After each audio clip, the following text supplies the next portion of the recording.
আল্লাহ রাব্বুল আলামিন যখন একা ছিলেন তারপর আল্লাহ পাক কি করেছেন জানতে ইচ্ছা করে না? আচ্ছা, আজকে আমরা হিস্ট্রিটা বলছি, শোন। আল্লাহ পাক একা ছিলেন, তারপর আল্লাহ সৃষ্টি করেছেন আরশে আজিম। এই জায়গাটা একটু ফাঁকা করো প্লিজ। আল্লাহ পাক সৃষ্টি করেছেন কি? আরশে আজিম। আরশ কি জিনিস? যেই আরশের ছায়ায় আল্লাহ পাক কিয়ামতের মাঠে 7 শ্রেণীর মানুষকে ছায়া দিবেন, যেদিন এই ছায়া ছাড়া অন্য কোনো ছায়া থাকবে না। আরশটাকে একটু বুঝি। একটা হাদিসের মধ্যে নবী সাল্লাল্লাহু আলাইহি ওয়াসাল্লাম বলেছেন, নবীর নাম শুনলেই দরুদ পড়বেন, বলবেন সাল্লাল্লাহু আলাইহি ওয়াসাল্লাম। নবীজি বলছেন, দেখো এই পৃথিবী থেকে প্রথম মহাবিশ্বের দূরত্ব হচ্ছে 500 বছরের পথ। কত বছর? 500 বছর। এভাবে দ্বিতীয় মহাকাশ থেকে তৃতীয় মহাকাশ দূরত্ব 500 বছরের পথ। এইভাবে প্রত্যেক আসমানের মধ্যে দূরত্ব হচ্ছে কত বছরের পথ? 500। সপ্তম আসমানের উপরে আছে সিদরাতুল মুনতাহা। কি আছে? এটা একটা কুল গাছ, বড়ই গাছ। নাসা আবিষ্কার করতে পেরেছে, অতএব বিশ্ববাসী বিশ্বাস করবে না। নাসা যদি কালকে বলে হ্যাঁ পাওয়া গেছে সিদরাতুল মুনতাহা, তাহলে বিশ্ববাসী বিশ্বাস করবে। একটা শিরকি দর্শন চলছে, কুফরি দর্শন। ও যখন বলবে হ্যাঁ, তখন সবাই বলে হ্যাঁ, যখন তারা বলে না, সবাই বলে না। আল্লাহ পাকের ওহীর জ্ঞানের কোনো মূল্য নাই সবার কাছে, ইল্লা মাশাআল্লাহ। সিদরাতুল মুনতাহার উপরে আছে কুরসি। কি আছে? কুরসি। আল্লাহ পাকের কুরসি, যেটা আপনি আয়াতুল কুরসির মধ্যে পড়েন, ওয়াসিআ কুরসিয়ুহুস সামাওয়াতি ওয়াল আরদ, মানে আল্লাহ পাকের কুরসিটা আসমান জমিনকে ঘিরে রেখেছে।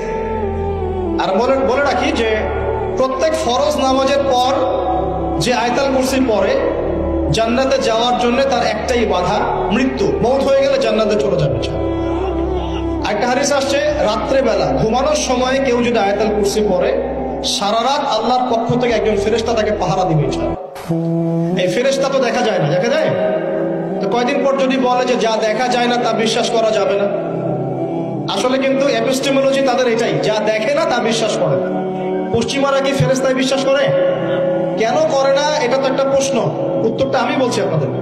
কারণ তাদের জ্ঞান তত্ত্ব হচ্ছে যা চোখে দেখি না, যা পরীক্ষা নিরীক্ষা পর্যবেক্ষণে আসে না, তার কোনো অস্তিত্ব নাই। এটা ওদের ফিলোসফি অফ এডুকেশন, শিক্ষা দর্শন। এটাকে আমরা ফিলোসফি ভাষায় বলি এপিস্টেমোলজি বা জ্ঞান তত্ত্ব। জ্ঞান তত্ত্ব টিচার যারা আছেন তারা বুঝবেন, তাদের জ্ঞান তত্ত্ব এমন। আর আমাদের জ্ঞান তত্ত্ব উল্টা, টোটালি ডিফারেন্ট। আমরা কি বলি? আমরা বলি ওয়াকুলিল হাক্কু মির রাব্বিকুম, সত্য আল্লাহর পক্ষ থেকে আসে। আমরা বলি যে অদৃশ্য বিশ্বাস না করা পর্যন্ত কেউ মুমিনই হতে পারবে না। ইমানের কয় পিলার? ইমানের কয় পিলার? 6 পিলার। আমানতু বিল্লাহি, আল্লাহর প্রতি বিশ্বাস করলাম, ওয়া মালাইকাতিহি, তার ফেরেশতাগণের প্রতি, ওয়া কুতুবিহি, আল্লাহ পাকের আসমানি কিতাব সমূহের প্রতি, ওয়া রুসুলিহি, আল্লাহ পাকের রাসূলগণের প্রতি, ওয়াল ইয়াউমিল আখির, পরকালের প্রতি, ওয়াল কদরি খায়রিহি ওয়া শাররিহি, তাকদীর বা ভাগ্যের ভালো মন্দের প্রতি। এই 6টার একটাও কি চোখে দেখা যায়? আল্লাহকে দেখেছেন? ফেরেশতা দেখেছেন? আমাদের নবীকেও কি দেখেছেন? শুধু কোরআনটা আপনি চোখের সামনে দেখছেন, আর কিচ্ছু আপনি দেখছেন। পরকাল দেখেছেন? তাকদীর ভাগ্য দেখেছেন? কিচ্ছু দেখে নাই। এই 6টা পিলারে বিশ্বাস না করতে পারলে কেউ মুমিন হতে পারবে না। পারবে? আলিফ লাম মিম যালিকাল কিতাবু লা রাইবা ফি হুদাল লিল মুত্তাকিন। কারা মুত্তাকি? আল্লাযীনা ইউমিনুনা বিল গায়বি। এই যে 6টা গায়েবে যারা বিশ্বাস করে, এরা হলো মুমিন, মুত্তাকি। তাহলে আমাদের জ্ঞানের ভিত্তিটা কি? আমরা অদৃশ্য বিশ্বাস করি, আর ওদের জ্ঞানের ভিত্তি হচ্ছে ওরা চাক্ষুষ যা দেখে তাতে বিশ্বাস করে। এই জায়গাতেই তো পার্থক্য জ্ঞানতাত্ত্বিক। এই কারণেই ওরা ফেরেশতায় বিশ্বাস করে না, আল্লাহ বিশ্বাস করে না, নবী রাসূলগণে বিশ্বাস করে না। তারা বলছে আল্লাহর সন্তান আছে, নাউযুবিল্লাহ। হ্যাঁ, তারা আসমানি কিতাবে বিশ্বাস করছে না, তারা ধর্মের কনসেপ্টে বিশ্বাস করছে না। তারা পরকাল, পুনরুত্থান, হাসর, কিয়ামত, মিজান, ফুলসিরাত কিছুই বিশ্বাস করে না। বিশ্বাসগত পার্থক্য এখানে। এখন মুমিন মুসলিম হিসাবে আমরা বিশ্বাস করি আল্লাহ পাকের ফেরেশতা আছে না নাই? আছে। এখন এই ফেরেশতারা 8জন ফেরেশতা, বড় বড় 8জন ফেরেশতা, তারা আল্লাহ পাকের আরশটাকে ধরে রেখেছে। কয়জন ফেরেশতা? 8জন। এই 8জন ফেরেশতা আল্লাহর আরশকে টেনে নিয়ে আসবে কিয়ামতের মাঠে। বলেন সুবহানাল্লাহ।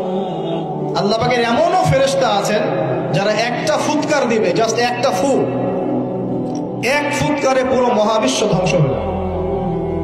এত শক্তিশালী ফেরেশতা আছে আল্লাহ পাক। আমরা যখন মায়ের গর্ভে ছিলাম, এরকম একজন ফেরেশতাই আল্লাহর পক্ষ থেকে রূহ নিয়ে এসে মায়ের গর্ভে ফুঁকে দিয়েছে। এবং আল্লাহর হুকুমে 4টা বিষয় লিখে দিয়েছে।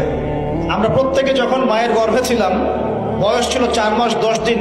আমরা তো সব ভুলে গেছি এখন, মাত্র 4 মাস 10 দিন। এখন শরীরে শক্তি আছে তো, এই জন্য শৈশব বাল্যকাল সব ভুলে গেছে।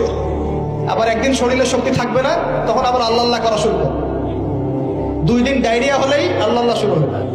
যখন মানুষ সুস্থ থাকে আল্লাহর বিরুদ্ধাচারণ করে, আল্লাহ বলতে কেউ নাই। ঠিক আছে?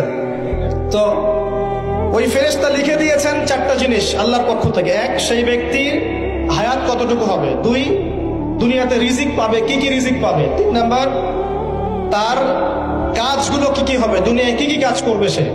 আর 4 নাম্বার, তার সৌভাগ্য, সে সৌভাগ্যবান হবে না দুর্ভাগ্যবান হবে, মানে জান্নাতি হবে না জাহান্নামী হবে। এটা লিখে দেওয়া হয়ে গেছে। এখন এরকম 8 জন বড় বড় ফেরেশতা আল্লাহর আরশটাকে ধরে রেখেছে। আর আমরা বলছি কুরসির কথা। এই কুরসি আসমান জমিনকে ঘিরে আছে। আর আয়াতুল কুরসি যে ব্যক্তি তেলাওয়াত করবে, ইনশাআল্লাহ তাআলা আল্লাহর পক্ষ থেকে একজন ফেরেশতা তাকে সারা রাত পাহারা দিবে ইনশাআল্লাহ।